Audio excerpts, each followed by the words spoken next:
Bon, c'est parti pour une vidéo sur les surdoués. Alors, j'ai passé toute la semaine à la préparer. Et regardez, j'ai des preuves, hein. Regarde, je te raconte pas de conneries. Donc, j'ai tout mon plan qui est là, hein. Regarde, une page, deux pages, trois pages et quatre pages. Donc, voilà, il y a du sérieux, ça va dépoter. J'ai fait ça au dos un tracé, un suivi de la poste qui m'a perdu un de mes colis, une fois de plus, hein. Bon, c'est anecdotique, mais voilà. Bon, c'est pour dire que vraiment, ça va être une vidéo très, très méthodique sur ce qu'on appelle les surdoués. Alors, surdoués, qu'est-ce que c'est que ce truc? Ben, j'ai mis longtemps à le comprendre. D'ailleurs, je cherche toujours à le comprendre. Perso, j'ai découvert ça à 35 ans, donc il y a 10 ans. Donc avant, on m'avait rien dit là-dessus. Et c'est pour ça que je fais une vidéo, c'est parce que bah, tu as plein de gens qui sont surdoués et qui ne le savent pas. Ou bien dans la société, il y a des surdoués et puis tu sais pas ce que c'est. Donc c'est con quand même. Tu sais qu'il y a des cancéreux, tu sais qu'il y a des corrompus, tu sais qu'il y a des flics assassins, mais tu sais pas qu'il y a des surdoués. C'est quand même con. Donc ben, on va essayer de régler le problème et d'élever un peu le niveau d'information générale de la société. Pourquoi les gens ne savent pas qu'il y a des surdoués? C'est pas mal lié à l'égalitarisme français, je pense, c'est-à-dire à une incompréhension totale de ce que fait la nature et puis de ce qu'étaient les idées politiques de la Révolution, quoi. Il y a un égalitarisme qui veut que, bon, allez, faut traiter tout le monde pareil, comme si tout le monde était pareil, avait les mêmes besoins et machin. Bon, si tu veux maltraiter une population, t'as qu'à faire ça. Tu considères que tout le monde est exactement pareil. C'est purement fasciste, une fois de plus, c'est-à-dire que tu traites les gens comme dans The Wall, comme dans... Voilà, tu nies toutes les spécificités individuelles de chacun, quoi. Voilà. Et tu dis, faut être normal, normal. Donc voilà, faut faire tous la même taille, le même poids, avoir exactement le même taux de mélanine, parler exactement de la même manière, avoir les mêmes idées. Et voilà, en fait, c'est un conformisme totalitaire. Donc c'est ce conformisme totalitaire que vous êtes beaucoup là, vous ne me regardez pas souvent, mais parce que je le sais, j'ai des stats, hein, j'ai des documents précis, hein, livrés par la Stasi américaine, donc c'est pas n'importe quoi. Donc je sais que vous ne me regardez pas énormément. Enfin voilà, tout s'explique, c'est QFD. Mais voilà, bon, pourquoi je disais ça, mais qu'est-ce que j'en sais? Bon. Donc c'est ce conformisme-là, ah oui, c'est pour ça que vous ne regardez pas, voilà. C'est ce conformisme-là qui fait que, que je suis un ovni et qu'il y a des différences majeures entre vous et que vous ne comprenez rien du coup à qui je suis, qui on est les surdoués, et il y a des contresens majeurs, donc je vais quand même essayer de vous informer un peu et d'éclairer tout ça. Alors, il y a beaucoup de... Donc là, je viens de montrer pourquoi il n'y a pas de connaissance du phénomène, puisqu'on est là, et comme je vais le dire, on est 2%. Ah ben je l'ai dit. Donc, il y a plein de mots pour désigner tout ça, et tous ces mots sont faux. Alors ça n'aide pas non plus à la connaissance quand tous les mots pour désigner une population, une petite minorité, sont archi faux. Donc on nous appelle haut potentiel. Bon, ce terme est faux puisque ça ne veut rien dire, quoi. De dire que tu pourrais, c'est comme le délit d'attroupement en vue de commettre des violences. Ils ont fait un délit avec ça, genre ils savent prévoir que tu vas commettre des violences. Bah oui, mais ce qu'il y a, c'est qu'en droit pénal, normalement, tu ne peux pas sanctionner des non-faits, des idées de faits. Voilà. Oh, j'ai eu l'idée de commettre un attentat. Bon, donc cabane. Donc voilà, donc il y a la même chose là, au potentiel, c'est-à-dire on nous caractérise par ce qu'on n'a pas encore fait. Bon, écoute, pour caractériser une population scientifiquement, tu devrais plutôt t'intéresser à ce qu'elle est plutôt qu'à ce qu'elle pourrait être. Tu comprends l'idée? Au potentiel, ça veut strictement rien dire. Donc HP, au potentiel intellectuel, bon ben c'est... Du coup ils ont rajouté un mot et ça rajoute à l'erreur. Donc super, tu rajoutes des adjectifs pour te planter encore plus, c'est pas mal. Parce que du coup, c'est pas juste un phénomène intellectuel, comme on va le voir. Et tu vois déjà que je suis expressif et tout, et qu'il y a un côté émotionnel là-dedans. Et qu'il est complètement nié. Bon, tu regarderas ma vidéo sur le rationalisme, j'ai cassé 3 pattes au rationalisme, désolé. S'il en a une quatrième, je lui casse aussi. Je le déboîte. Mais c'est lié, les trucs sont liés.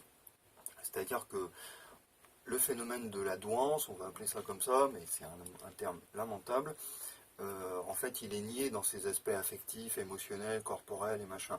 Donc on en a fait un syndrome intellectuel. Sauf que c'est pas un phénomène exclusivement intellectuel, c'est aussi intellectuel, mais voilà.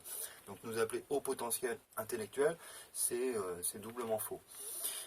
Donc on nous appelle surdoués. Alors ça, on se fait casser la gueule ou insulter ou mépriser parce que ce truc contient, c'est arrogant, c'est jugé arrogant. Donc déjà, si on te colle une étiquette pour dire t'es une minorité et en plus tu te prends pas pour de la merde, tu vois que ça nous amène droit à des discriminations et à des conduites sociales de haine vis-à-vis de notre petite minorité. Donc c'est pas du tout un bon mot de se dire surdoué. Alors, je l'utilise fréquemment ce terme parce qu'il y en a guère d'autres. Oh, peut-être je vais en inventer un, tiens. Lapin exubérant. Bon, je vais peut-être en inventer d'autres, mais pour l'instant j'en ai pas trouvé, et j'ai pas vraiment cherché non plus. Bon, on verra mardi, si j'ai rien à faire. C'est rare que le mardi je fasse rien. Bon, je viens de penser à autre chose, mais c'est pas le sujet. Donc on nous appelle aussi, donc surdoué, ça va pas, parce que ça veut dire on est doué, et plus que doué, on est surdoué. Or, ça correspond absolument pas à la réalité, ça non plus. Parce que nos spécificités, ce qui nous rend un peu spéciaux dans la population, eh ben, on les développe pas forcément. Et moi, je suis le fils d'une femme, j'ai fait une vidéo conversation entre surdoués, vous pouvez voir dans la série. Je suis le fils d'une femme qui... Donc c'est génétique la danse, je vais vous le dire. Ah bah ça y est, je l'ai dit encore. C'est génétique, ça se transmet. Alors bien sûr, enfin, surdoué plus quelqu'un de pas du tout surdoué, ça va faire probablement quelqu'un de moyen. Bon. Mais si tu choisis quelqu'un de ton niveau, eh ben, l'enfant il sera à peu près du même niveau, intellectuel, affectif, avec les mêmes mentales, avec les mêmes phénomènes. Bon. Donc, il y a une composante éminemment biologique dans le truc, c'est pas un truc psychologique. Enfin, ça se manifeste comme phénomène psychologique et mental, mais c'est déterminé par la biologie en fait, donc par les gènes. Enfin, donc. Bon, tout ce qui est déterminé par la biologie n'est pas déterminé que par les gènes, mais aussi par les gènes, parce qu'il y a les hormones, il y a tous les facteurs environnementaux, donc voilà, qui sont importants dans le développement ou pas de l'intelligence et de l'émotion, de l'affectivité et tout ça, et du corps, des savoirs du corps. Bon, surdoué, ça ne va pas non plus, puisque ça implique qu'on ait développé des dons. Et puis, c'est faux, on les développe pas forcément, on les développe pas forcément tous, on les développe pas forcément tous à haut niveau.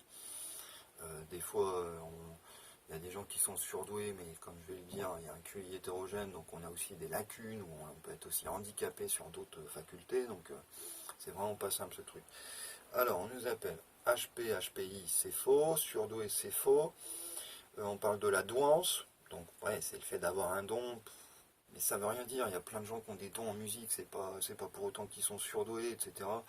Donc ces noms engendrent des tas de contresens et des attitudes hostiles qu'on n'a pas méritées et qui n'ont en rien qualifié scientifiquement le phénomène. Comment on nous appelle aussi? Alors il y a un terme hyper rare qui est hyperphrène. Alors le hyper c'est du grec, phrène c'est l'esprit, donc c'est ceux qui ont une sorte d'hyper-esprit. Il y a un texte très intéressant, très beau, que je valide, mais dont j'aime pas tellement le vocabulaire, qui parle d'hyperphrène et d'oligophrène. Hyperphrène, donc énormément d'esprit, d'esprit, et je ne sais pas ce qu'ils veulent dire par esprit, parce que c'est spiritualiste ce terme, donc ça suppose qu'on valide une philosophie une ontologie spiritualiste ou idéaliste. Bon c'est pas forcément le cas, et regardez ma vidéo sur l'ontologie, je sais bien que vous l'aimez pas du tout cette vidéo, c'est une des moins regardées, ça vous fait chier la philosophie, pourtant c'est fondamental, et vous n'aurez jamais une bonne vie si vous ne comprenez pas, et si vous ne faites pas les bons choix en termes d'ontologie. Mais bon, ça ne vous intéresse pas, vous préférez regarder des pubs ou des conneries. Bon, moi je regarde bien des échecs alors que j'y comprends rien. Bon, des vidéos d'échecs. Je regarde des matchs de Carlsen alors que je sais même pas bouger un cavalier, quoi. Poney. Bon, c'est pas le sujet des échecs. Alors, donc tout le vocabulaire est faux, comme on nous appelle encore. Donc hyperphrène et oligophrène. Oligophrène c'est peu d'esprit, donc en fait c'est les déficients, intellectuels, mentaux, etc. Alors je vais en parler aussi de cette catégorie. Attends, il y a encore d'autres noms, mais tous les mots sont faux. Donc d'office, je vais parler d'un phénomène qui n'a pas vraiment de nom, parce que les mots sont faux. Alors, qu'est-ce que c'est que ce phénomène? Et là, je vais faire un petit peu d'histoire pour comprendre comment on a découvert qu'il y avait des populations un peu spéciales sur le plan de l'affectivité et de l'intellect. c'est-à-dire de la manière de réfléchir en fait. Parce que les termes qu'on utilise quand on est intellectuel, en fait, c'est mental et c'est corporel aussi, donc, et c'est affectif, donc le phénomène il est global. Et ça, très peu de gens le prennent en compte alors que c'est une réalité. Bon, ils n'ont rien compris. Et y compris des gens spécialistes qui font des centaines de milliers de vues sur YouTube, qui sont des gourous du secteur et qui n'ont rien compris au domaine, à mon avis. Hein, qui n'ont rien compris. Donc, bon, je vais faire 200 vues en 6 ans, mais moi j'ai compris 2-3 trucs. Déjà parce que je le suis, donc je comprends un peu mieux que les charlatans qui exploitent le domaine. Même si je suis un esprit brouillon, il paraît. Hein. Je suis carrément punk et anarchiste et brouillon, donc bon, comme tu veux, tu te feras ton avis. Bon, alors je vais faire un peu d'histoire. Donc comment a-t-on découvert qu'il y avait des, on va les appeler surdoués faute de mieux, des narvalos d'en haut, quoi. Des tarés qui pensent tout le temps et qui sont hyper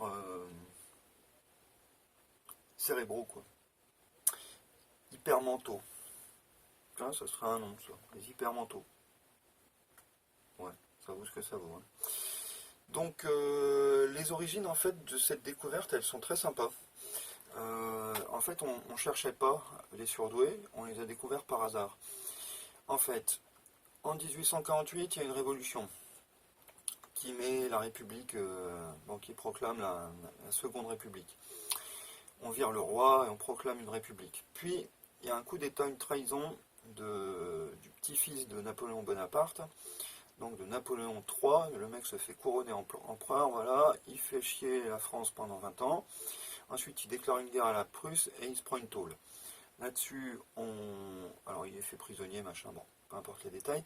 Là-dessus, on déclare la Troisième République et elle vit 70 ans jusqu'à ce que ça sombre dans le pétainisme et la collaboration avec le nazisme. Bon, en 1870, enfin en fait dans les années 70, il y a un ministre qui s'appelle Jules Ferry qui installe l'école républicaine avec l'idée des républicains que, bon, comment éliminer tous ces monarchistes qui font chier, tous ces impérialistes, enfin tous ces partisans de l'empereur qui font chier et qui nous menacent et qui nous empêchent de garder le pouvoir, nous les républicains, comment les éliminer du champ politique? Tout simplement en organisant une école républicaine qui va être obligatoire et on va apprendre la République à tous les enfants.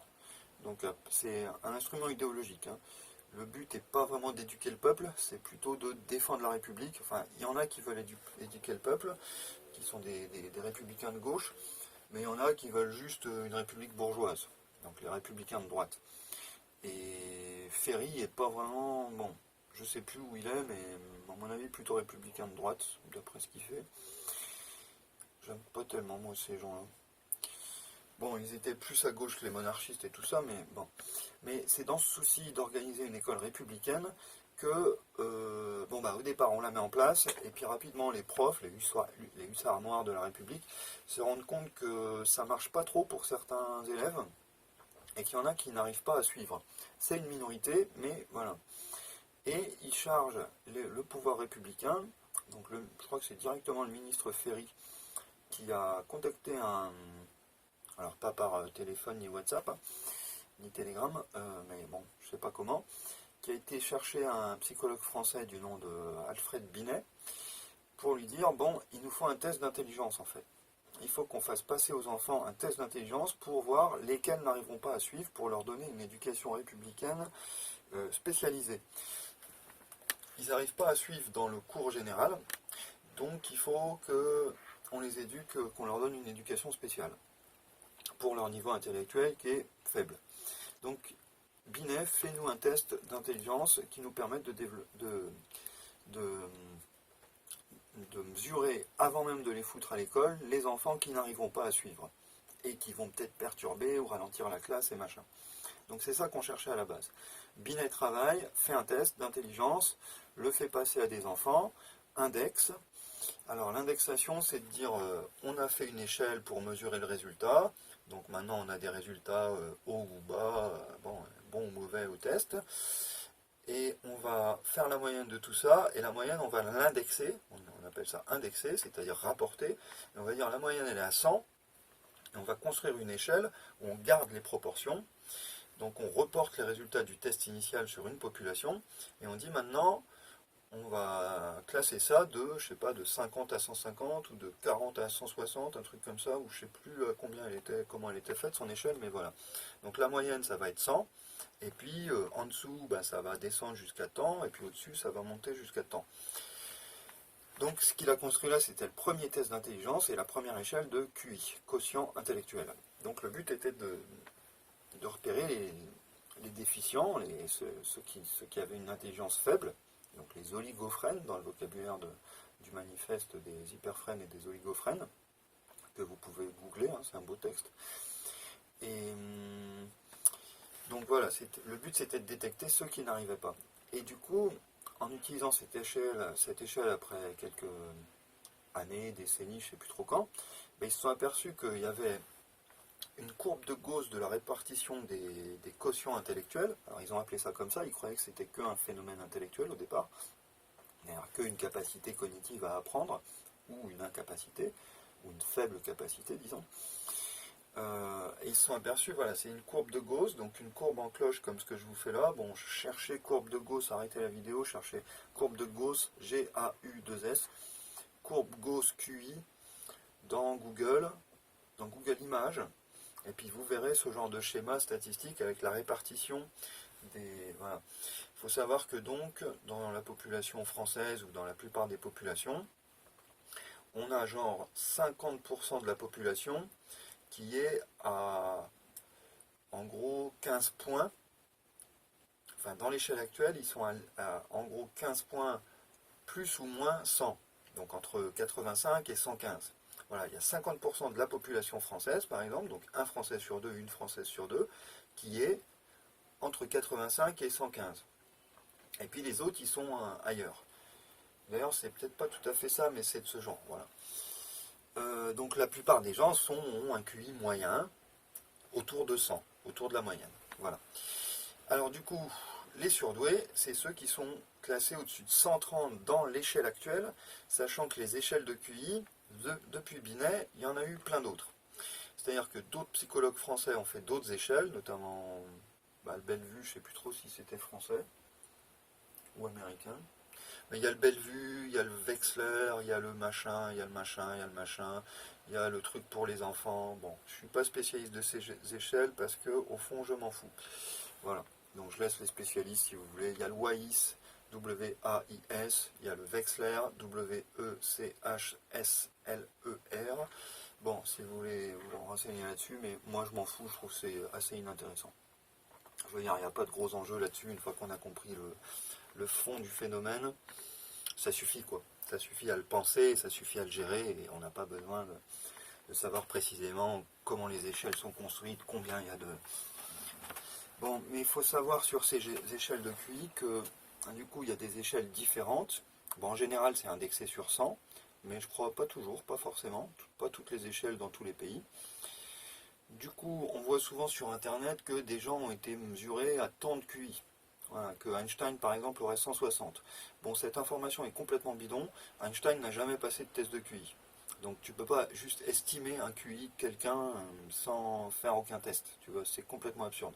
Donc quand tu vois qu'Einstein a 162 QI, déjà il te dit jamais sur quelle échelle, dans quel test, puisqu'il y a une échelle qui va jusqu'à 160. Il y en a une autre qui va, je crois, jusqu'à 180 ou 200, un truc comme ça, une échelle américaine, je crois. Bon, donc une façon de répartir les résultats de tels tests, et les tests sont différents de culture en culture, de pays en pays, d'époque en époque, les tests sont différents, et la manière d'indexer les résultats est différente.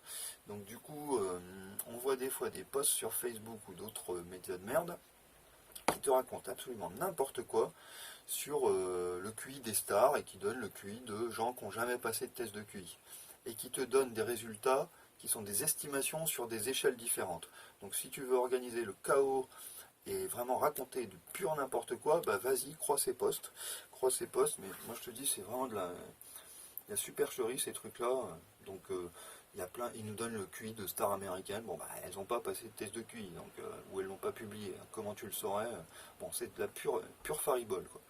Des sornettes, des balivernes.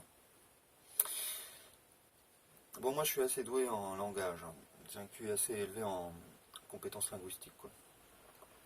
C'est pour ça que je fais des vidéos de 3 heures facilement, sans réfléchir. Sans cerveau.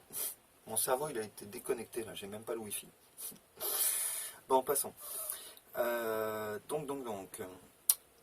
Donc voilà, en cherchant là, en fait les débiles qui n'arriveraient jamais à suivre la classe républicaine, on a découvert par hasard les surdoués. Au passage, ce phénomène s'appelle la sérendipité, quand on découvre des trucs intéressants alors qu'on les cherchait même pas.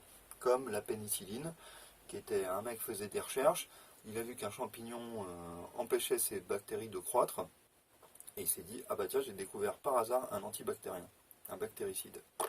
Bizarre, ça tombe bien, on est en guerre, et il y a des millions de personnes infectées, blessées, sujettes à des infections, et on n'avait pas de médoc. On avait des médocs médiocres. Bon, bah c'est la sérendipité. Serendipity, in English. Bon,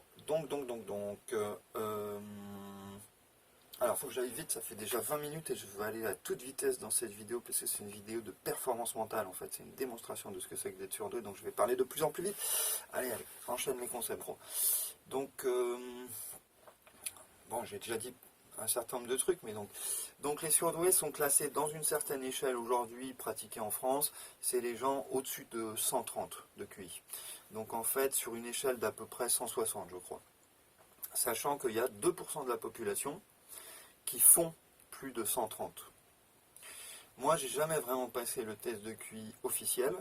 J'ai passé des sortes de faux tests de QI que j'ai fait passer à des gens qui avaient été testés officiellement. Et du coup, j'ai fait ma propre indexation. J'ai vu que ça correspondait à peu près avec tel écart. Donc moi, j'évalue mon QI, mais en fait, j'en sais rien. Mais il y a tellement de signes qui confirment le truc. Par exemple, le fait que je sortais premier quand je voulais dans ma scolarité. Le fait que les gens m'ont toujours détesté parce que j'étais un télo, soi-disant. Alors, je suis pas un télo, je suis plus animal que toi. Mais c'est vrai, plus cérébral aussi, mais les deux, quoi. Donc du coup, moi, j'aurais dans les 140. Donc, mais je sais pas.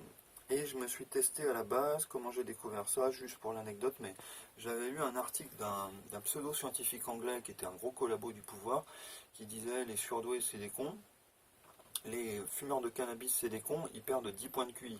Et moi je me disais, vu comment je domine les gens en 3 secondes dans les conversations, j'ai pas l'impression d'avoir perdu tellement de QI. Et quand je vois comment j'écris aujourd'hui par rapport à quand j'écrivais il y a 20 ans, j'écris beaucoup mieux parce que j'ai de l'expérience. Et je pense mieux, etc. Parce que je suis plus cultivé, je raconte moins de conneries.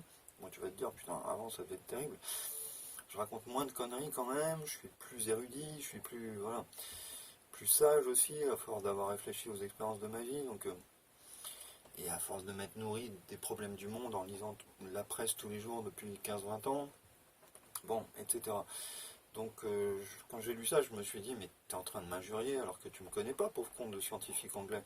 Donc, je me suis dit, je vais aller voir mon QI, je vais tester ça, on va tirer cette affaire au clair, on va voir s'il me traite de con ou voilà, j'ai pas l'impression que quand je fume, j'ai été primé pour mes bouquins écrits sous cannabis. Ensuite, l'État m'a dit, bon, t'es un sale drogué, tu dois aller en prison d'avoir fumé. Il faut savoir, mon grand, soit tu me primes pour mes livres écrits sous cannabis, soit tu m'envoies en prison, mais peut-être pas les deux en même temps, parce qu'il faut être un peu logique. Moi, je suis surdoué, je suis logique, donc toi, tu l'es pas, t'es qu'un con. Mais voilà, c'est un fumeur de crack, l'État. Donc, qu'est-ce que tu veux tu peux pas discuter avec des gens comme ça. Bon, je vais le fumer, mon joint, ou pas?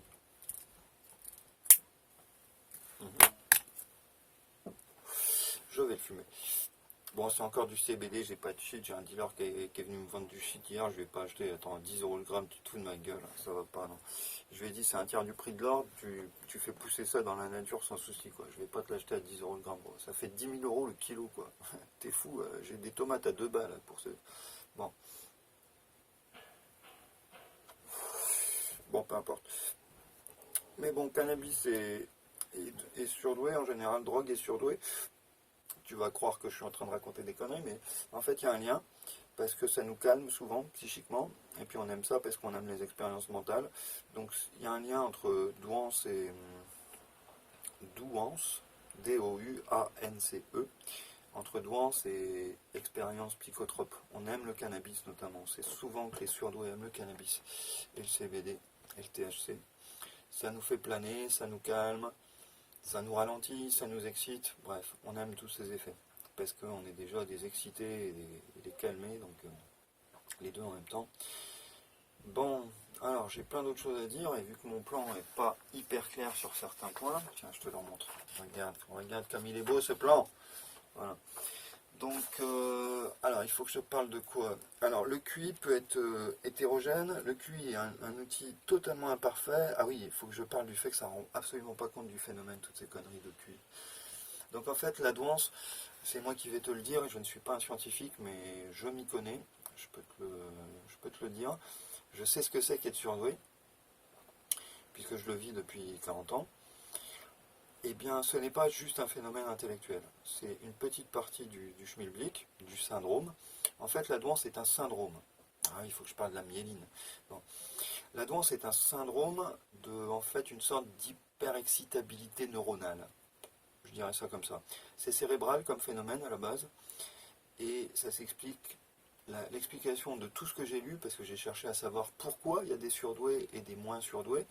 Bon, on a tous le même cerveau à peu près.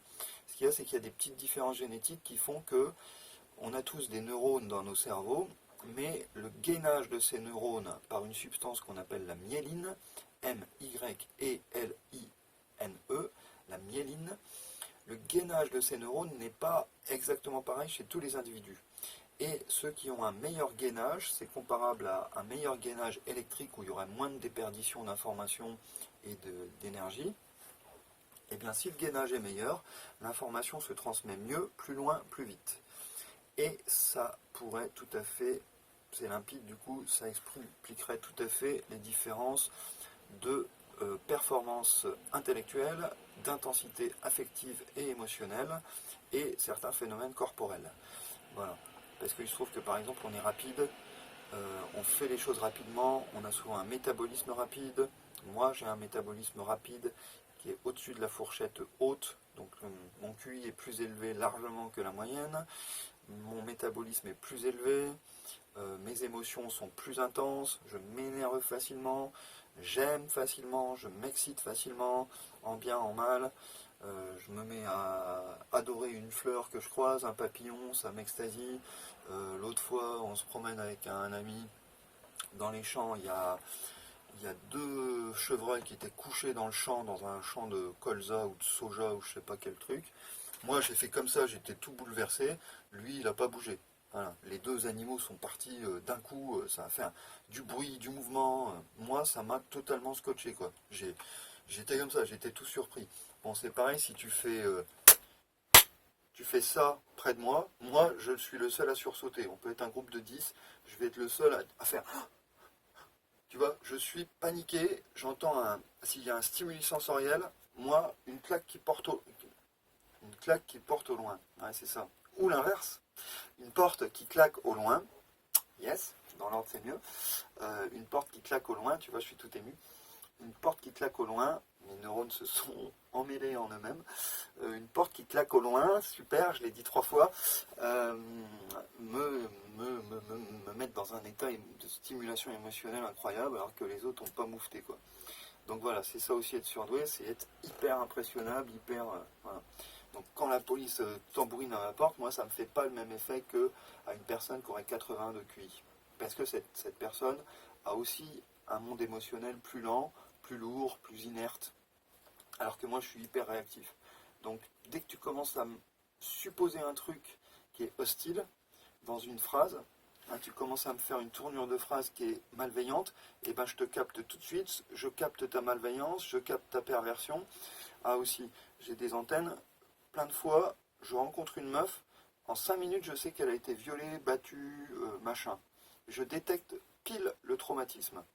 Je suis hyper intuitif. Donc ne me dites pas que c'est juste un phénomène intellectuel, c'est pas un phénomène rationnel, c'est pas un phénomène que avec des concepts.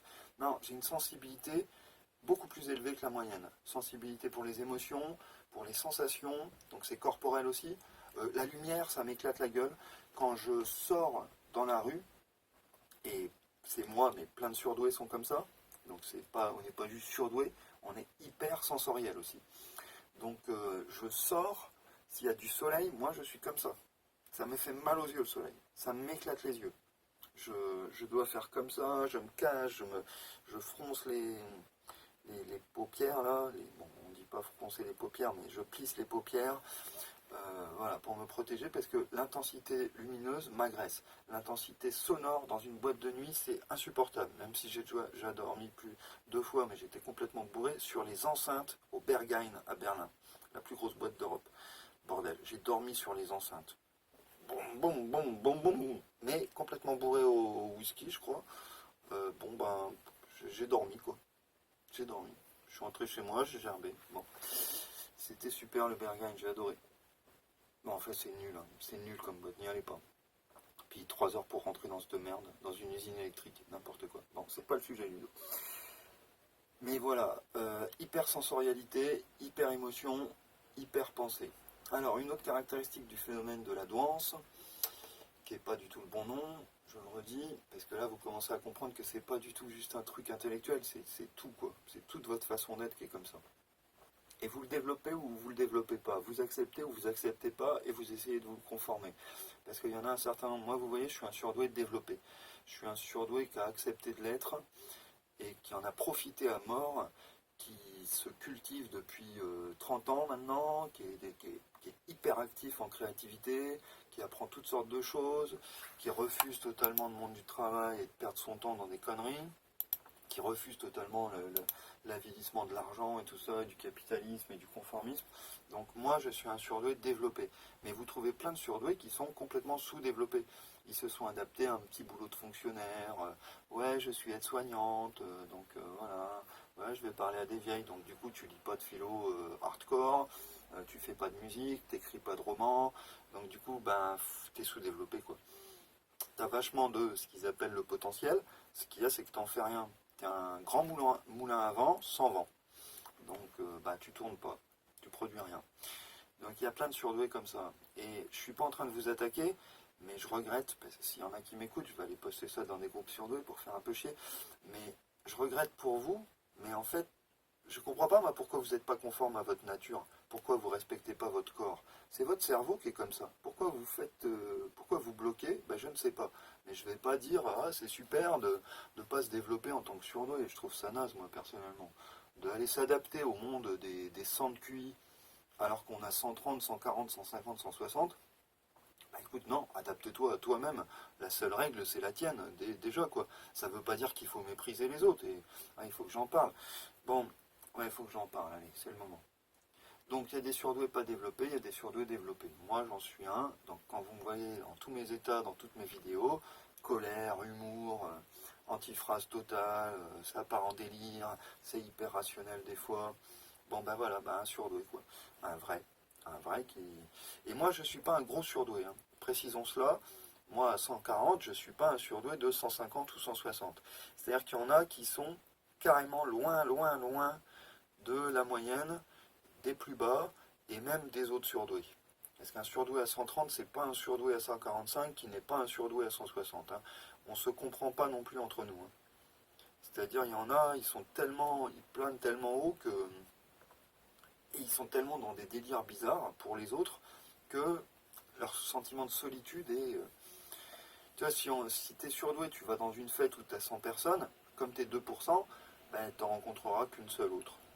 Et qui est peut-être un ennemi politique ou un ennemi social ou quelqu'un qui a 30 ans de plus ou qui n'est pas du tout de la même classe sociale, bref, quelqu'un avec qui tu n'as finalement rien à voir. Quoi. Donc du coup, surdoué, tu te sens souvent isolé. Alors que quand tu as 100 de QI, bah, tu as plein d'amis partout, puisque tu rencontres plein de gens qui sont exactement comme toi. Si tu as, si 90, c'est pareil, si tu as 110, c'est pareil. T'en as plein qui sont compatibles avec toi, qui font 10 de plus, 10 de moins. Mais quand tu fais 140, ben, tu as peu d'amis parce que ben, tu rencontres que des 100, des 110, des 120, des 80, des 70. Bon, puis des flics, c'est-à-dire moins de 70. Je t'ai encore niqué. Bon, voilà. Alors, il faut que je traite les... Bon, il n'y a aucun mérite à être surdoué. Faut vraiment, ce n'est pas notre faute et ce n'est pas notre mérite. On n'a pas une valeur spéciale à être surdoué. Enfin, bon, ça se discute ce que je viens de dire, mais je veux dire, il n'y a pas à frimer pour ça, il n'y a pas à en tirer une gloire, il n'y a pas à en avoir honte si on l'est, si on ne l'est pas. Pareil, si on est déficient intellectuel, si on a 70 ou moins, là c'est le... Puisque au-dessus de 130, c'est considéré surdoué, et en dessous de 70, c'est considéré déficience intellectuelle. Voilà.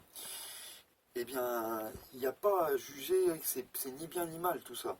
Aucun des niveaux, ni 100, ni 140, ni 60, tous ces niveaux sont dignes. Je ne fais pas du tout d'eugénisme, je ne veux pas une sélection. Moi, en fait, ce que je voudrais, c'est des systèmes sociaux adaptés à tout le monde. Donc, il est évident que les surdoués ont des aptitudes spéciales, qu'il faut que ça aille plus vite, parce qu'on se fait chier avec les centres QI, je vous garantis. Je vous donne ma parole que dans une école qui est faite pour des centres QI, par des profs qui sont à 120, moi, élève à 140, je me suis fait chier tout du long. Il n'y a que quelques profs à QI élevé, à mon avis, et bon, à douance, en fait, des profs doués, surdoués, bon, des profs à niveau intellectuel et affectif élevé. J'en ai rencontré quelques-uns, ceux-là m'ont fait triper, ceux-là je les ai adorés. Ils m'ont enseigné parce qu'ils avaient le savoir d'avance, donc même s'ils étaient un peu plus cons que moi, ils avaient vachement de savoir d'avance, donc ils m'apprenaient énormément, donc l'interaction avec eux était géniale. Mais c'était rare ces profs-là. Donc en fait, un élève qui a 140 avec des profs à 120 dans une classe à 100, on se fait chier et on est en souffrance intellectuelle pendant des années. Donc ne nous mettez pas avec les 100 de QI, s'il vous plaît. On n'est pas de la même catégorie, bordel. Il faut faire des classes de niveau où tu mets les plus de 120, tu les mets dans une catégorie à part. Et du coup, les surdoués élevés, ils élèvent leur niveau par leur curiosité, leur savoir et tout. Ils transmettent l'info du prof, ils la diffusent et tout. Enfin, s'ils sont pas trop cons, socialement parlant, quoi. S'ils sont pas trop hostiles, s'ils n'ont pas trop été insultés et tout. Et puis au contraire, les moins de, mettons, 80, ben, tu les mets ensemble avec des profs à 100, 110, bon, parce qu'il ne faut pas non plus qu'il y ait trop de niveaux de différence entre les profs et les élèves, sinon il y a un sentiment d'incompatibilité en fait. Donc il faut que les profs soient proches des élèves pour qu'ils puissent se comprendre. Il faut qu'ils soient plus élevés mais proches. Voilà. Et donc on pourrait sélectionner les profs aussi sur leur niveau de QI et leur dire, bah toi tu vas éduquer ce niveau, toi tu vas éduquer ce niveau, toi tu vas éduquer ce niveau. Moi à 140, je suis bon pour éduquer des 130. Mais si j'ai des 100, ils me saoulent ces élèves-là, ils vont pas assez vite, ils sont pas assez malins, ils comprennent pas assez bien, ils en savent pas assez, ils me font souffrir. Donc je suis hostile avec eux. Et donc je suis un mauvais prof.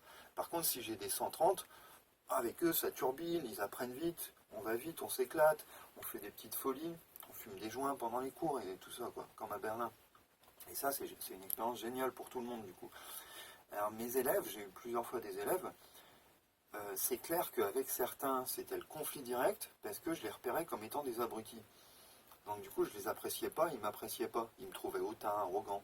Tandis que j'ai eu des élèves surdoués, dont un qui sortait de Cambridge, par exemple, et il m'a dit, ton workshop de storytelling, c'est le meilleur truc que j'ai fait à Berlin en 3 mois. Ben normal, puisque entre surdoués, on a bien discuté en fait. Hein, c'est tout. Donc il faut pour bien apprendre, il faut qu'on soit à peu près du même niveau intellectuel, avec une différence de savoir. Vous voyez, c'est là qu'on apprend le mieux en fait. Donc cette école française républicaine qui a fait des classes pour déficients a oublié de faire des classes pour surdoués. Et du coup, c'est pas du tout la bonne méthode. Donc je pense que 3 classes, ça irait bien. Tu fais une école massive pour les gens normaux, donc 80-120. Tu fais une école pour surdoués, une école pour les moins de 80. Et puis comme ça, tout le monde peut avancer à son rythme et apprendre avec des profs qui correspondent à son niveau intellectuel. Voilà, donc il faudrait tout refaire. Une fois de plus, la France a tout faux. Et quand tu vois que la France a des résultats lamentables, eh ben, c'est largement dû à ça. Et personne n'est au courant, apparemment. Hein. Blanquer, tu les vois jamais. Enfin, tous les ministres de l'éducation n'ont, à ma connaissance, jamais parlé de ce phénomène. Donc tu vois le niveau de bêtise des dirigeants de l'éducation nationale, ces gens n'y comprennent rien. Il faut voir que comme c'est pas connu non plus, bien que ça a été inventé en France pour les besoins de l'éducation, mais ils ont oublié depuis. Ils ont oublié pourquoi on a développé les échelles de QI, alors que maintenant c'est international, et par exemple aux États-Unis, les élèves en début de carrière, hein, en début de scolarité, font tous un test pour qu'on les détecte et pour qu'on leur donne l'éducation adaptée, en fonction de ce qu'ils peuvent. Et bien en France, on a oublié de faire ça, parce qu'on est égalitaire, comme je le disais au début, donc conformiste en fait. Donc tout le monde pareil, bah oui, mais sauf que tes élèves, ils n'ont pas du tout les mêmes aptitudes à apprendre. Donc leur mettre la même truc, ça revient à en donner pas assez aux uns et trop aux autres. Donc voilà. Donc le niveau est trop haut pour les moins de 80 et le niveau est trop faible pour les plus de 120. Donc avec ça, on est bien, quoi. Donc c'est nul, c'est nul. Alors, il faut que je précise que un tiers à peu près des surdoués sont en échec scolaire, précisément à cause de ça, parce qu'on en a marre de se faire traiter d'imbéciles par des profs qui sont d'un niveau intellectuel inférieur au nôtre. Je dis pas, je confonds pas, faites la différence, moi je fais la différence, ça éclate, entre le niveau intellectuel et le niveau de savoir. Le niveau intellectuel, c'est le niveau de logique, c'est la vitesse de traitement de l'information. Est-ce que vous pouvez assimiler d'un coup beaucoup d'informations? Si vous lisez un gros livre technique, vous y comprenez quelque chose ou pas? Vous êtes capable de faire une synthèse immédiatement après ou pas? Si vous lisez un que sais-je de 128 pages dans la journée, vous avez compris ou pas? Bon, c'est ça le niveau intellectuel. Et le niveau de savoir, c'est est-ce que vous êtes déjà informé d'un domaine? Est-ce que vous savez tout sur l'ontologie en philo? Ou est-ce que vous savez rien? Donc vous pouvez être à 160 et ne rien savoir de l'ontologie en philo. Du coup, si vous devez en parler, vous allez dire que des conneries. Bon, c'est pas sûr que vous disiez des choses intelligentes, mais par contre, si on vous fait un cours, si un bon prof vous fait un cours, vous allez assimiler tout facilement et faire des liens avec plein de choses et tirer plein de conclusions et faire vos propres analyses, vous allez intégrer ça à votre savoir. Donc voilà, il y a le niveau intellectuel qui correspond à la capacité de traitement de la machine, et puis il y a le savoir qui correspond à la matière première qu'on fait passer dans la machine, quoi. Hein. En admettant que le système cognitif soit une machine. C'était une analogie, je ne sais pas si vous avez compris. J'en vois un au fond de la classe qui n'a pas compris. Bon, mais tu reviendras plus tard, une fois que tu auras fini de jouer avec tes doigts. Bon, range ses doigts. Bon, merci. Alors, qu'est-ce qu'il y a d'autre? Donc, il n'y a pas à avoir de mépris pour les catégories. Il n'y a pas à avoir de mépris et d'intolérance les uns envers les autres. La nature a fabriqué ces catégories. Toutes ces catégories sont bonnes. Les moins de 80, les 80-120 ou les plus de 120, si je fais cette limite-là, bon, peu importe. Mais ces trois catégories sont bonnes. Ces trois catégories méritent la dignité humaine, méritent le droit de vote, méritent la reconnaissance, méritent d'être aimés et aidés, etc. J'ai rien contre aucune de ces catégories. Sauf les nazis, bien sûr, qu'il y a un peu partout. Alors oui, il y a ça aussi, surdoué ne veut pas dire quelqu'un de bien. Et oubliez totalement cette notion. Surdoué, ça veut dire grosse capacité de traitement de l'information, mais ça ne veut pas dire que la machine, elle va te sortir des bons trucs à la fin. Par exemple, bon, je vais prendre plusieurs exemples. Tu as un connard de prix Nobel américain dans les années 60 qui a signé des papiers, genre dans je ne sais plus quel journal, machin. Il défendait une idée qui est criminel, à mon avis. Il disait, regardez, aux États-Unis, la population afro-descendante, les Noirs américains, cette population a des résultats au test de QI qui sont plus de 10 points inférieurs à la moyenne des Blancs. Donc ça veut dire, alors sa conclusion est complètement fausse, donc ça veut dire que les Noirs sont moins intelligents, voilà, alors il disait les Noirs, bien sûr, comme s'il y avait des Noirs, et les Noirs sont moins intelligents, donc il n'y a qu'à couper les budgets publics et ne plus les foutre à l'école. On va les mettre à l'école jusqu'à 12 ans, et puis ça leur suffira bien, parce qu'ils ne sont pas capables. C'est à moitié des singes, c'était encore dans cette idée que, tu sais, c'est presque des animaux, ils n'ont pas d'âme, ils n'ont pas d'esprit, ils sont nuls, bon, etc. Donc, bon, tout ça est complètement faux, tout ça est mal pensé, tout ça est illogique, tout ça n'est pas en rapport avec les données, puisque les données, c'est, bon, quand tu regardes les résultats des QI des afro-descendants, ça ne s'explique pas que par la génétique. Leur génétique, c'est la même, puisque nous, on vient d'Afrique. Les soi-disant blancs viennent d'Afrique. Donc, je ne vois pas pourquoi notre génétique serait si différente. On a à peu près la même génétique, à part un pauvre critère qui est le taux de mélanine. Bon. Mais à part ça, le cerveau, c'est à peu près le même. Donc, les taux de surdoués, c'est à peu près les mêmes. Enfin, l'échelle, la répartition des QI selon la courbe de Gauss, c'est à peu près la même. Mais la grande différence entre les Noirs américains et les Blancs américains, c'est le niveau de fortune, c'est le niveau d'éducation justement, c'est le fait que les Blancs, il y a des parents qui peuvent les foutre dans les grandes écoles, il y a des parents qui les font lire dès le début, puis tu en as d'autres qui n'ont pas à bouffer, qui vivent dans des ghettos, où il y a des taux de délinquance, d'insécurité, de violence, parce que ces gens sont victimes d'une situation d'oppression permanente depuis des siècles. Donc voilà, ça s'expliquait comme ça. Mais voilà, ça c'est un exemple de prix Nobel, donc probablement surdoué, qui raconte n'importe quoi. Voilà. J'ai un autre exemple, c'est les nazis. Les nazis, on a mesuré leur QI, et là c'est pas comme Einstein, on les a vraiment mesurés. En fait, les Américains ont donc capturé tous les dignitaires nazis qui ne se sont pas suicidés, pas Hitler, mais les autres, Goebbels, Göring, etc., Canaris, je sais plus, Speer, etc., toute la clique, donc des dizaines de dignitaires nazis, tout le gouvernement, quoi, tous les grands du régime, tous les grands des grandes institutions criminelles nazies, et donc ils leur ont proposé, alors ils les ont foutus en prison pendant des mois avec du pain et de l'eau, dans des mauvaises conditions, puis à un moment, il y avait une réflexion dans les journaux et chez les intellectuels aux États-Unis pour dire, bon, les Allemands, quand même, ils ont fait plein de trucs. Vous voyez, Einstein, par exemple, qui est venu chez nous, d'autres physiciens allemands, Planck, etc. D'autres physiciens allemands, ils ont fait de la science de haut niveau. Cette culture, cette société allemande, d'entre-deux-guerres, était une des plus avancées scientifiquement du monde.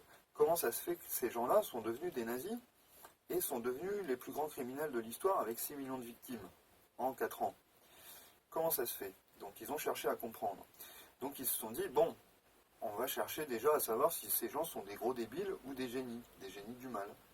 Parce qu'il y avait cette thèse aussi du génie du mal. Avec des films notamment allemands qui ont répandu ça, M le maudit, bon, est-ce qu'il n'y aurait pas un génie du mal? Et du coup, ils leur ont proposé aux nazis, donc les Américains ont proposé aux nazis qu'ils avaient foutus en prison, de leur faire passer un test de QI. Et les nazis ont presque tous accepté en échange de meilleures conditions de vie, d'une meilleure bouffe, d'un droit de visite, etc.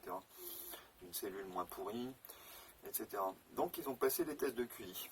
Et puis aussi peut-être par narcissisme pour prouver que, regarde, pour leur procès, pour dire, regardez, on est des gens intelligents et compétents, on n'est pas n'importe qui, et on n'a pas fait de génocide, nous. On a fait des trucs bien, on a purifié la race, on a nettoyé l'Europe, on est des gens bien, donc vous n'allez pas nous pendre. C'était un des petits enjeux des tests de QI. Bon, on les a pendus quand même, parce que voilà, on n'est pas trop cons. Mais il se trouve que les nazis étaient presque tous surdoués. Donc voilà, donc oubliez totalement l'idée qu'il y a une connexion entre le niveau intellectuel et affectif et émotionnel et sensoriel et la moralité. Il n'y a pas un lien évident. Plein de gens qui ont commis des crimes contre l'humanité ont été des surdoués. Plein de gens, un certain nombre de gens qui ont été serial killers et qui ne se sont pas fait prendre pendant des décennies. Tu vois, le serial killer con, il te fait 3 crimes et puis il se fait gauler parce qu'il a fait n'importe quoi. Il y en a qui ont fait 50 crimes et qui ont été chopés parce que le jour où ils se sont dénoncés ou ils ont fait une erreur volontaire. Donc tu vois, il y a eu des serial killers qui étaient des génies du mal et qui ont réussi à arnaquer tous les systèmes de surveillance et tout ça, quoi. Et qui ont fait leurs crimes, qui ont conçu, qui ont assez réfléchi pour éviter de se faire choper. Pour qu'il n'y ait pas de témoins, pour ne pas laisser de traces, pour ne pas laisser d'empreintes, etc. Donc voilà, donc il y a eu des surdoués serial killers, il y a eu des surdoués violeurs, il y a eu des surdoués de toutes sortes. Et donc tu en as un certain nombre qui sont encore aujourd'hui, là, je vois dans les groupes surdoués, bon tu as des surdoués d'extrême droite, tu as des surdoués racistes, tu as des surdoués fascistes, tu as des surdoués anti-humanistes, anti-féministes, anti-animalistes, etc. Tu as toutes sortes de surdoués. Donc voilà, il n'y a pas de corrélation entre la douance et les opinions politiques et les engagements moraux. Voilà. Alors, tu as aussi plein de surdoués qui sont des purs génies positifs, des génies du bien. C'est qu'une métaphore, hein, quand je dis ça, génie du mal, génie du bien, c'est qu'une façon de parler, quoi, hein, j'y crois pas vraiment. Mais je veux dire des gens très compétents dans ce qu'ils font pour faire beaucoup de mal ou faire beaucoup de bien, en fonction de certaines valeurs. Alors tu jugeras si telle chose est bien ou mal, en fait. Il n'y a pas de bien ou mal universel, hein, je crois pas, c'est qu'une question de jugement. Un peu de café, enfin de chicorée. Bon. Donc ça c'est dit. Alors il faut que je parle d'un autre sujet qui est la pensée arborescente. Alors vous l'avez vu dans mes autres vidéos que vous n'avez pas regardé. Ça se voit dans mes textes, ça se voit dans tout ce que je fais, ça se voit dans ce que font les surdoués et comment ils sont, comment elles sont. Les surdoués ont une pensée arborescente. Bon, on appelle ça comme ça. C'est-à-dire qu'on pense 3 trucs d'un coup et qu'on fait des ponts entre plein de choses. C'est lié à ce que je disais sur la myéline. C'est-à-dire que les connexions se font vite, que quand tu as une idée là, tu as une idée là, tu as une idée là, hop, ça communique, ça te rappelle un souvenir, ça te rappelle une émotion, ça te rappelle une sensation. Tu cites un auteur, tu te rappelles que tu en as déjà parlé à quelqu'un qui t'avait répondu que, donc du coup l'objection te revient, et voilà, et tu finis par te perdre complètement. Et donc comme je dis, tu as plusieurs idées en même temps, plusieurs sensations en même temps, plusieurs émotions en même temps, et du coup c'est le chaos pour traiter ça de manière, voilà, il y a des phénomènes mentaux simultanés. Or, la manière de communiquer, c'est par la parole ou par la gestuelle, qui est aussi un langage, mais de toute façon, ces langages sont linéaires dans le temps. Vous voyez le problème? Donc en fait, on a un phénomène 3D qui doit se produire en une dimension, en fait, sur une ligne temporelle. Donc je dois mettre ma pensée complexe en 3 dimensions ou plus, je dois la mettre sur un fil, qui est le fil de la parole. Vous voyez le problème? J'ai 3 idées, mais j'ai qu'un flux de parole. Là, j'ai qu'un flux vidéo. Si j'ai 3 idées en même temps, je dois les classer dans ma tête rapidement, les organiser, dire je vais parler de ça, puis de ça, puis de ça, ou ça j'oublie, ou ça j'en ferai un exemple, etc. Donc communiquer pour un surdoué, c'est un problème permanent. Par exemple là il m'est venu plusieurs mots, j'ai dû faire le tri. C'est un problème permanent parce que vous devez arranger de la 3D en une dimension, quoi. Donc c'est une gymnastique permanente. Et du coup, pour comprendre un surdoué, il faut réussir à le suivre, quoi. Et à reconstituer, alors que tu n'es pas surdoué, la pensée 3D, alors que toi, peut-être, tu penses en 2D. Si tu vois, c'est encore une analogie, c'est encore une métaphore. Je ne pense pas que ça soit vraiment 3D. Mais voilà, il faut que tu reconstitues la pensée de quelqu'un qui pense à plusieurs trucs en même temps, alors que toi, tu es capable d'en penser que un ou moitié d'un des fois. Donc du coup, ça te prend du temps, et ça te fatigue, et bon... Alors que les surdoués font ça rapidement et facilement. Voilà. Il n'y a rien de mal à être moi, je préfère être rapide et intense et multidimensionnel et prolifique et hyper créatif et tout ça, et hyper actif. Mais si t'es pas comme ça, il n'y a pas de souci, quoi. Je t'en veux pas. C'est la nature, c'est comme ça. Bon. Alors aussi, oui, je voulais dire ça. Je trouve que les surdoués, je trouve que c'est un avantage de l'être et que du coup, ça nous donne une responsabilité. Alors je dirais pas que ça c'est une obligation morale fondamentale, je dirais que c'est une tendance et une préférence et ça serait un truc bien. Mais moi je le vis comme ça. Moi je trouve que c'est un cadeau que m'a fait la nature, parce que moi j'adore être surdoué, ça me rend hyper créatif et j'adore ça. Par exemple je gère plus de 70 groupes Facebook, je fais 4 projets par an, depuis des années, donc compte, ça, depuis 30 ans, quand tu fais 4 projets par an, tu finis par savoir plein de trucs, par avoir collaboré avec plein de gens, par avoir beaucoup d'expérience. Bon, moi, ça me fait une expérience de vie que je trouve géniale. Il y en a d'autres que j'entends, que je vois sur les groupes surdoués, qui ne supportent pas de l'être, qui en ont marre, qui voudraient être autrement, qui pleurent beaucoup, etc. Bon, désolé pour vous, désolé pour vous. Le problème, c'est que vous ne pourrez pas changer, donc essayez de vous adapter, ça me semble pas hyper opportun. Enfin, vous adapter à quelque chose que vous n'êtes pas, ça me semble pas super. Essayez plutôt de vous adapter à vous-même, à mon avis. Et essayez d'amener les autres, comme je le fais là, à vous comprendre. Voilà, et à vous tolérer s'ils ne peuvent pas vous comprendre. Parce qu'il y a beaucoup d'intolérance. Donc, pensée arborescente. Ok, qu'est-ce que je veux dire d'autre? Ah oui, donc je pense qu'on a... Enfin, moi, je prends ma douance, je la prends comme une responsabilité morale vis-à-vis d'autrui. Vu que un tel et un tel, ils ne peuvent pas aller vite, et ils ne peuvent pas régler certains problèmes, moi je prends en charge ces problèmes et j'essaye de les régler. Par exemple, il y a des aveugles, et déjà ils ne voient pas alors que moi je vois, et ils ne sont pas surdoués alors que moi je le suis. Et du coup, je prends des problèmes d'aveugles qu'ils n'arrivent pas à régler eux-mêmes, et je les assume et j'essaye de les régler. Donc dernièrement, j'ai fait un projet pour aveugles. Bon, je l'ai fait, puis je me suis embarqué dans mes affaires africaines où je me suis complètement englouti et je me suis mis à faire le projet des 1000 écoles, et puis le projet de Reda Cassio, et puis tel autre projet, et puis ça n'en finit plus, c'est devenu un arbre, c'est devenu une jungle de projets, où j'ai 18 partenaires par sous-projet, j'y comprends plus rien, je parle avec 20 personnes au quotidien, bon, je deviens complètement fou comme je l'étais par le passé. Et donc, mais donc je veux dire, la douance, je trouve que c'est une chance d'essayer de régler les problèmes des autres. Et je pense qu'il peut y avoir une relation forte entre douance et altruisme. C'est-à-dire que puisque la nature nous a donné plus de compétences, plus vite, plus fort, et ben allons-y, réglons les problèmes des autres, soyons utiles, remercions la nature. Et donc ça nous crée, puisque notre situation a tendance à nous isoler, cet altruisme a tendance au contraire à créer des liens avec tous ces gens qui ne sont pas comme nous. Et moi je ne suis pas sectaire, et donc je fais des liens avec n'importe qui. Et j'ai des gens qui sont très lents dans mes contacts. Donc je les engueule un peu en leur disant vas-y, bouge, bouge, bouge, bouge, bouge, parce que tu me saoules là, t'es trop lent, t'es trop peu actif. Donc je les engueule un peu pour les motiver à être au moins au maximum de ce qu'ils peuvent. Donc si tu es à 110, allez, mets-toi à 110, quoi, parce que là tu roulais à 90, vas-y, mets-toi à 110. C'est encore une analogie, hein, mais je parle de QI en fait. Mais je fais une analogie avec la vitesse sur la route, si tu as compris, je sais pas. C'était peut-être pas clair au début. Bon, donc je pense que voilà, ça peut, la douance qui nous isole peut aussi être enfin moi c'est comme ça que j'ai réglé le problème. La douance peut aussi être notre lien au monde. Voilà. Donc moi je m'engage pour le monde, pour des tas de populations avec qui a priori j'avais rien à voir, je ne suis pas aveugle, je ne suis pas africain, je ne suis pas femme, je suis pas, etc. Et pourtant j'essaye de faire des projets pour toutes ces populations, et puis bien d'autres.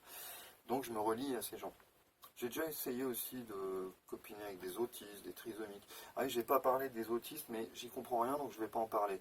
Il y a un lien, il y a disons apparemment des surdoués chez les autistes qui seraient les Asperger et d'autres, ce qu'on appelle les autistes de haut niveau. Mais ça, je comprends tellement pas, et j'ai eu plusieurs fois des tentatives d'interaction avec des autistes, et c'est catastrophique. Les autistes et moi j'essaye de les aimer, de les aider, de les comprendre, mais chaque fois qu'on parle, c'est le ratage total, communicationnel total. Ils n'apprécient pas du tout mon humour, ils n'y comprennent rien, l'humour noir ils captent rien, les blagues ils les prennent toujours mal, ou ils les comprennent pas. Moi je me dis mais pourquoi il est comme ça lui? Comment que c'est? Alors je leur pose des questions sur comment ils sont, ils le prennent mal, le fait que j'ai posé une question. Ils font des interprétations qui me semblent complètement à côté de la plaque par rapport à ce que j'ai voulu dire.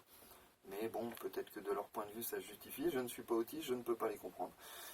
Mais donc voilà, moi j'ai essayé d'établir des ponts, c'est comme avec les trans et avec d'autres catégories, les intersexes, chaque fois c'est ratage total.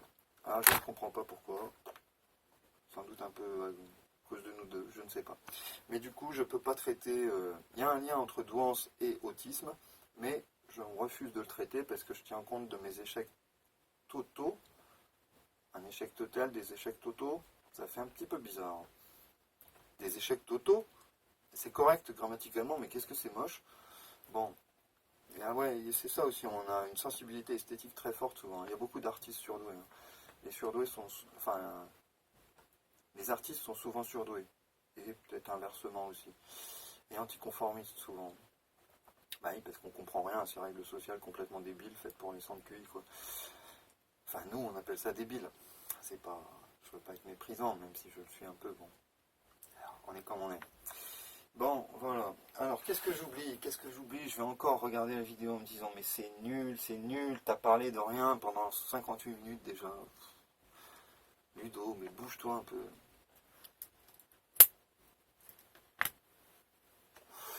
Bon, bah, je réfléchis.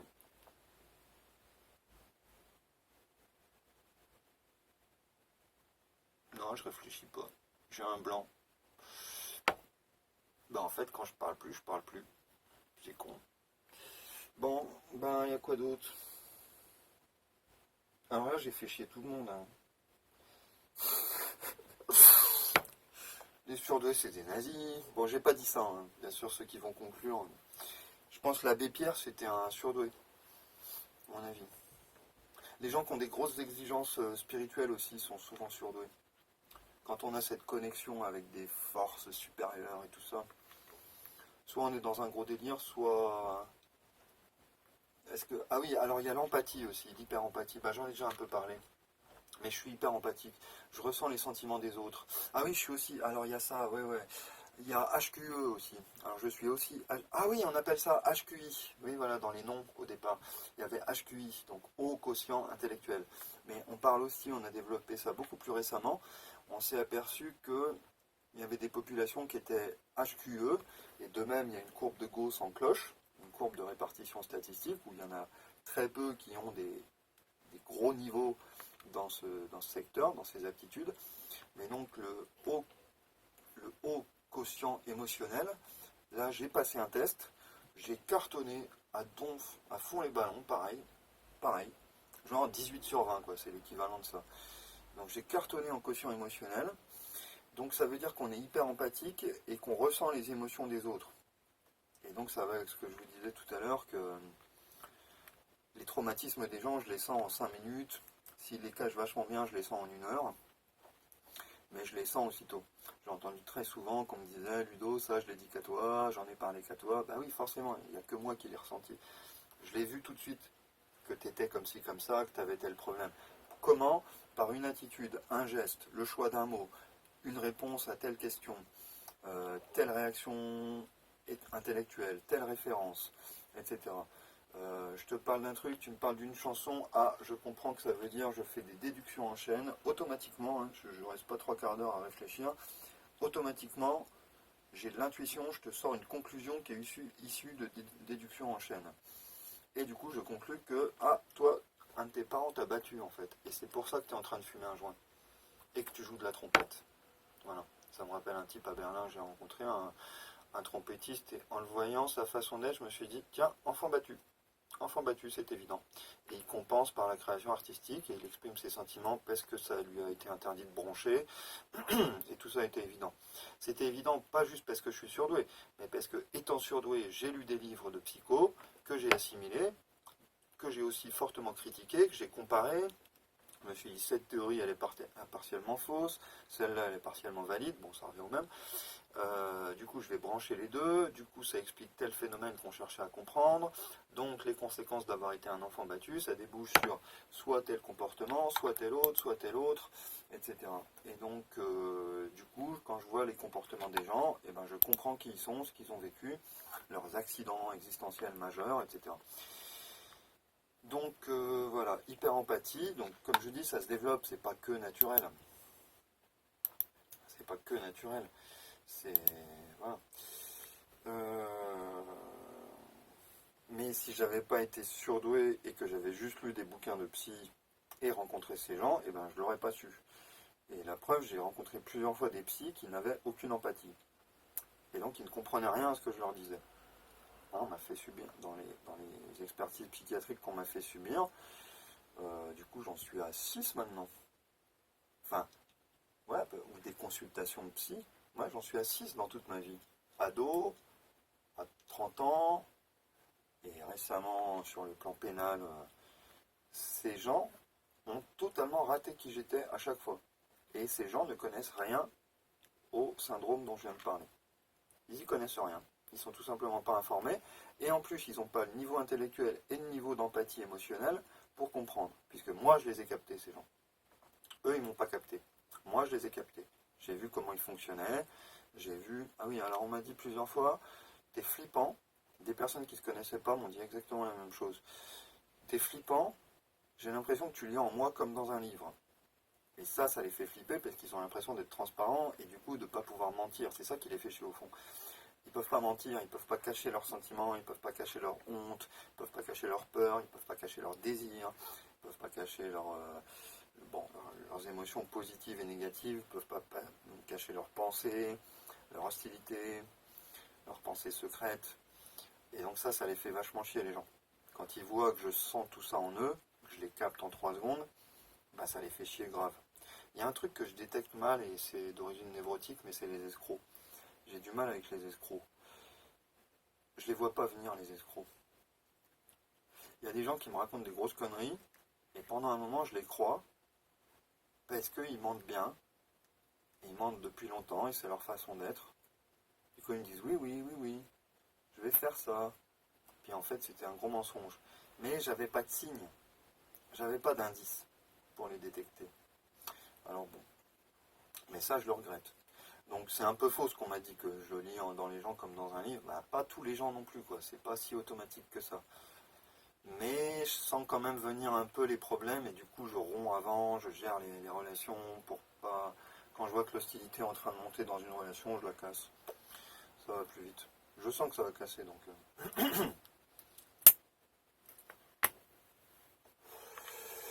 Donc voilà. Bon, qu'est-ce que j'oublie? Alors il y a les l'échec professionnel aussi, j'ai parlé de l'échec scolaire, hein, environ un tiers des surdoués sont en échec scolaire, mais aussi professionnel. Parce que dans le monde du travail, on retrouve le même problème que dans la société et à l'école. Les autres, ils sont pas surdoués en moyenne. Donc on est subordonné d'un chef qui n'est pas surdoué, on voit tous les problèmes d'organisation dans l'organisation où on doit collaborer, donc on la critique parce qu'on a l'esprit de justice et qu'on essaye d'améliorer les choses souvent. Donc du coup on critique des responsables qui ont le pouvoir et qui n'aiment pas être critiqués et qui n'aiment pas qu'on leur mette le doigt sur leurs erreurs. On lui dit regarde, là tu me dis de faire la chose avec tel document, mais sauf que c'est pas adapté, je préconise tel autre document. Ah ouais, mais tu mets en cause mon autorité. Non, je mets en cause ta bêtise. Oh ouais, mais t'es viré du coup. Bon, d'accord, mais toi t'es nul dans ce que tu fais. Donc bon. Donc on a souvent ces problèmes avec la hiérarchie notamment, avec le pouvoir, la hiérarchie. Les hiérarchies, dans tous les domaines, sont pleines de petits chefs qui sont venus là par la violence en fait, par la violence psychologique. Ils sont pas là parce qu'ils sont capables, ils sont là parce qu'ils sont prédateurs. Voilà. Très souvent. Très souvent. Plein de chefs sont là parce que, par exemple, leur famille leur a dit tu dois être dans les premiers parce que t'es un tel nom de famille, t'es un de chez nous, t'es de l'élite, t'es de la bourgeoisie, tu vois, on n'est pas des pauvres, nous, on n'est pas des étrangers, on n'est pas des telles catégories, des PD, on n'est pas tel truc. Et bon, nous, on doit dominer la société. Donc des enfants qui ont grandi dans cette ambiance-là, ça devient des petits chefs, par exemple. Et quand un surdoué rencontre un de ces pecnos, c'est le clash entre nous parce qu'on se dit ce gars-là n'a rien à faire ou cette femme n'a rien à faire à ce niveau hiérarchique, cette personne est juste incompétente, cette personne se la pète et cette personne devrait dégager et me laisser sa place parce que je gérerais mieux. Voilà. Mais quand tu lui dis ça, cette personne est en conflit avec toi et se met à te traumatiser de toutes les manières. Elle te placardise, elle te harcèle, elle te diffame, etc. Donc les surdoués sont détestés souvent par jalousie en fait. Par jalousie. On nous envie. Par exemple, quelqu'un va faire une faute de français, moi je vais lui dire, en lui disant ça te fait passer pour un con. C'est pas ce que je voulais juste qu'il parle correctement français vu que c'est sa langue. Moi ça m'apparaît logique. Lui il le prend comme de l'arrogance de ma part et je suis méchant et machin. Mais non, t'es pas méchant, t'es juste con. C'est autre chose. C'est autre chose. C'est pas ce que je t'ai dit. Mais il veut pas admettre, puisqu'il est con, il sait pas qu'il est con. C'est le problème des imbéciles. Ils ont souvent même du mal à le reconnaître en fait. Et ils n'arrivent pas à imaginer un autre niveau intellectuel que le leur, donc du coup, oh vous êtes méchants en fait. Non, nous ne sommes pas méchants, nous sommes intelligents. Donc voilà. Et tu sauras jamais ce que c'est pas à ta portée. C'est dommage. Bon, j'ai tout dit là. Bon, il y a les gourous là, je les ai déjà dégommés, mais on va les dégommer encore. Bon, quand vous voyez trop intelligent pour être heureux, et gna gna gna, il y en a 2, 3, hein, ou 4, 5, ou 6, 7, on va dire, qui, sur YouTube, dans des conférences, dans des cabinets privés, vont vous demander 200 balles la séance, machin, parce que vous êtes un surdoué mal dans sa peau, et eux, ils ont beaucoup de solutions pour vous guérir. Bon, en fait, ils veulent juste votre argent, ne collaborez pas avec eux. Leur niveau d'expertise est souvent un petit peu nul. Ils n'ont pas compris un certain nombre de choses. Certains sont normatifs, certains ont des idées complètement délirantes. Donc, faites gaffe avec qui vous traitez, quoi. Je veux dire, il y a un certain nombre de coachs pour surdoués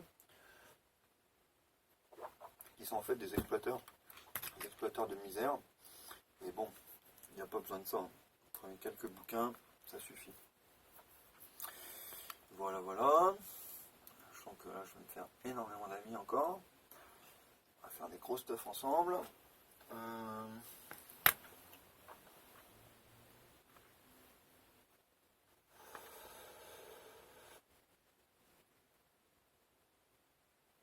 Bon, j'ai plus d'idées. C'est con, hein. 1h10, gros. Tu vas encore pas la regarder. Bon, je crois que c'est fini. Je vais aller pisser, je vais me dire, mais ouais, il y avait ça, il y avait ça, il y avait ça. Quoi d'autre? Non, ça doit être fini.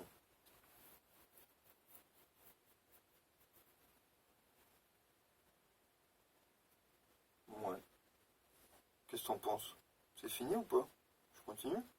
Non, il n'y a plus d'idées là. Il y a 10 000 autres trucs, mais je crois que j'ai dit l'essentiel. Ouais, bah ce sera ma conclusion alors. Au revoir.